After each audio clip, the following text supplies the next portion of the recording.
இதில் நம்ம 1200 வருஷத்துக்கு முன்னாடி கட்டின ஒரு அழகான ஒரு கோயிலை பற்றியும் அந்த காலத்தில் இருந்த கட்டிடக்கலையை பற்றி தான் நம்ம என்ன பண்ண போகிறோம் அப்படின்னா பார்க்க போகிறோம். அதாவது இப்போல்லாம் நம்ம ஒரு வீடு கட்டுறோம் அப்படின்னா அந்த வீடோட வாழ்நாள் எவ்வளவு அப்படின்னு சொல்லி நம்ம யோசித்து பார்த்தோன்னா நமக்கு தெரியும். அதாவது கிட்டத்தட்ட பார்த்திங்க அப்படின்னா நம்ம ஒரு வீடு கட்டுறோம் அப்படின்னா அது ஒரு 50 வருஷத்துக்குள்ளே திரும்ப அதை இடிச்சிட்டு திரும்ப கட்டுற மாதிரி தான் இருக்குது. அதை இனி அடுத்த வீடு கட்டும் போதெல்லாம் பார்த்திங்க அப்படின்னா 25 வருஷம் தாங்குமோ என்னவோ அந்த அந்த லைஃப் ஸ்பேன் வந்து குறைஞ்சிட்டே இருக்கு. ஆனால் 1200 வருஷத்துக்கு முன்னாடி ஜஸ்ட் அந்த கல் அப்புறம் அவங்க என்னென்ன டெக்னிக் யூஸ் பண்ணாங்க அப்படிங்கிறது எனக்கு கரெக்டாக தெரியலை. பட் ஆனால் அப்போது கெட்டின ஒரு கோயில் இப்போவும் இருக்குது அப்படிங்கிறது தான் பார்க்க போகிறோம். இந்த ஒரு கோயில் மட்டும் அப்படின்னு சொல்ல முடியாது. அதாவது கன்னியாகுமரி மாவட்டத்தில் இதே போல் நிறைய கோயில்கள் வந்து அது 1200 வருஷத்துக்கு முன்னாடி கட்டின கோயில்கள் வந்து இருக்குது. இப்போ இன்றைக்கி நம்ம வீடியோவில் இந்த கோயிலை பற்றி பார்க்க போகிறோம். இந்த கோயிலுக்கு போகக்கூடிய வழி பார்த்திங்கன்னா எப்படி இருக்குன்னு உங்களுக்கே தெரியும். அது ஒரு பாலடைஞ்ச பங்களா மாதிரி இருக்குது அப்படின்னு கூட சொல்லலாம். அதாவது கன்னியாகுமரி மாவட்டத்தில் சில இடங்கள், அதாவது இந்த 1200 வருஷத்துக்கு முன்னாடி உள்ள அதாவது ஒரு பெரிய ஹிஸ்டாரிக்கல் ஒரு பிளேஸ் அப்படின்னு கூட சொல்லலாம். அதாவது நான் இதை எதுக்காக மீன் பண்ணி சொல்கிறேன் அப்படின்னா, இந்த கட்டடக்கலையோட அழகு நமக்கு தெரியாமல் அழிஞ்சு போயிட்டுருக்கு அப்படிங்கிறதுக்காக என்ன சொல்கிறேன். அப்போது அதை வந்து எல்லோரும் பார்க்குற மாதிரி வச்சாச்சு அப்படின்னா அதை நம்ம இன்னும் பாதுகாக்கலாம். இப்போ இங்கே கன்னியாகுமரி மாவட்டம்லாம் பார்த்திங்க அப்படின்னா நிறைய கட்டிடக்கலைகள் இருக்குது. இப்போ ஃபார் எக்ஸாம்பிளுக்கு பார்த்திங்கன்னா சுசீந்திரம் கோயில் கூட அது வந்து பயங்கரமாக கட்டினேன். ஃபுல்லாக கல்லால் கட்டியிருக்காங்க. ஃபுல்லாக கல்லால் மீன்ஸ் அப்படின்னா அந்த சுவர்கள் எல்லாம் வந்து நிறைய பெரிய பெரிய கற்களால் கட்டியிருக்காங்க அப்படின்னு சொல்கிறாங்க. அதாவது 1-2 கோயில்கள் வந்து ரொம்ப ஃபேமஸாக இருக்குது. மற்றபடி உள்ள இடங்கள் வந்து ஃபேமஸ் ஆகலை. அதை நம்ம எல்லாரும் ப்ரொடெக்ட் பண்ணோம் அப்படின்னா அந்த முன்னாடி இருந்த கட்டிடக்கலைகள் வந்து நமக்கும் தெரியறதுக்கான வாய்ப்புகள் இருக்குது. நம்ம இன்னும் அடுத்தடுத்த லெவலுக்கு போகிறதுக்கு யூஸ்ஃபுல்லாக இருக்கும் அப்படின்னு நான் நம்புகிறேன். இந்த கோயிலோட எக்ஸாக்ட் லொக்கேஷன் இது அப்படின்னு பார்த்தீங்கன்னா கன்னியாகுமரி மாவட்டத்தில் கல்குளம் அப்படிங்கிற ஒரு பிளேஸுக்குள்ளே, அதாவது வில்லுக்குரி, மெயினாக வில்லுக்குரி, அது கல்குளம் வட்டத்துக்குள்ளாடி வரும். அதில் வந்து ஆலச்சுவடி அப்படிங்கிற ஒரு கிராமத்துக்குள்ளாடி தான் இந்த கோயில் வந்து இருக்குது. இந்த கோயில் பார்த்திங்க அப்படின்னா 1200 வருஷத்துக்கு முன்னாடி கட்டப்பட்ட கோயில் தான் இந்த கோயில். இந்த கோயில் பார்த்திங்க அப்படின்னா பார்த்துட்டு இருக்கிறதுக்கு, அதாவது அதை சுற்றி ஒரு அவுட்ரு பவுண்ட்ரி, அந்த வெளியே ஒரு சுற்றுப்புற மதில் எதுவுமே இல்லாமல் ரொம்ப ஓப்பனாக வந்து இது இருக்குது. ஒரு ப்ரொடெக்ஷன் எதுவுமே இல்லாமல் ரொம்ப ஓப்பனாக இருந்த ஒரு ஃபீல் வந்து எனக்கு இருந்துச்சு. அந்த மணியை பார்க்கும்போது அது கொஞ்சம் அட்ராக்டிவாக இருக்க ஃபீல் வந்து எனக்கு இப்போ இருக்குது. அதாவது இப்போ கொஞ்சம் முன்னாடி நம்ம ஒரு மணி பார்த்தோம்.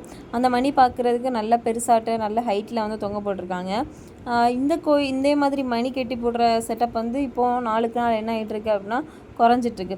அந்த கோயிலில் மணி அடிக்கிறதுக்கு கூட இப்போ ஒரு மிஷினை வாங்கி செட் பண்ணி மணி அடிக்கிறது தான் வந்து வச்சுருக்காங்க. அதாவது இந்த மணி அடிக்கிறதுல என்ன ஒரு விஷயம்னா, சின்ன பிள்ளைங்களாக இருந்தாங்கன்னா அவங்களுக்கு எத்தாது. ஸோ அப்போ என்ன பண்ணுவாங்க அப்படின்னா துள்ளி துள்ளி அந்த கயிறை பிடிச்சி போட்டு அடிப்பாங்க. அப்போ அவங்களுக்கு ஒரு எக்ஸசைஸ் ஃபார்மெட்டில் அந்த மணியோட சவுண்டு கேட்குறது, அவங்க துள்ளி துள்ளி அந்த மணி அடிக்கிறதுக்கு ஒரு ட்ரையல் பண்ணுறது, அதெல்லாம் கூட ஒரு வகையான ஃபிசிக்கல் ஆக்டிவிட்டியாக இருக்கும். இந்த கோயிலுக்குள்ளே பார்த்திங்க அப்படின்னா கணபதி கோயில், மகாவிஷ்ணு கோயில், திருவேங்கட நாயனர் கோயில் அப்படின்னு சொல்லி ஒவ்வொரு கோயிலுக்கும் தனித்தனி ஒரு பில்டிங் மாதிரி செட் பண்ணி, அந்த கல்லாலேயே தனித்தனியாக ஒரு பில்டிங் செட் பண்ணி என்ன பண்ணியிருக்காங்க அப்படின்னா கோயிலை வந்து ரெடி பண்ணி வச்சுருக்காங்க. கோயில் பக்கத்தில் பார்த்திங்க அப்படின்னா ஒரு கிணறு இருக்குது. அதே போல் இப்போ கிணறெல்லாம் பார்த்திங்க அப்படின்னா முன்னாடி உள்ள காலத்தில் அந்த முன்னாடி அதிகமாகவே கிணறுகளை வந்து பார்க்க முடிகிற மாதிரி இருந்தால், ஆனால் இப்போது நாளுக்கு நாள் வந்து கிணறோட இது வந்து குறைஞ்சிட்டே வருது. நாளுக்கு நாள் பார்த்திங்க அப்படின்னா கன்னியாகுமரி மாவட்டத்துலேயே முன்னாடி எங்கே பார்த்தாலும் ஒவ்வொரு வீட்டுக்கு ஒரு கிணறு வச்சுருக்குது அப்படிங்கிற மாதிரி கிணறு வந்து எல்லாரோட இடத்துலையும் மேக்ஸிமம் இருக்கும். ஆனால் இப்போ இந்த கிணறெல்லாமே ஒவ்வொரு இடத்துலையும் நாளுக்கு நாள் குறைஞ்சிட்டே வருது. ஆனால் நான் கொஞ்ச நாளுக்கு அப்புறம் இங்கே வந்து ஒரு கிணறை பார்த்தேன். கிணறு இருக்குது. அடுத்து பார்த்திங்க அப்படின்னா இதுக்கு ஃப்ரெண்ட்லேயே பார்த்திங்கன்னா போகிறதுக்கு முன்னாடி ஒரு பெரிய குளம் வந்து என்ன பண்ணியிருக்காங்க அப்படின்னா கட்டி வச்சுருக்காங்க.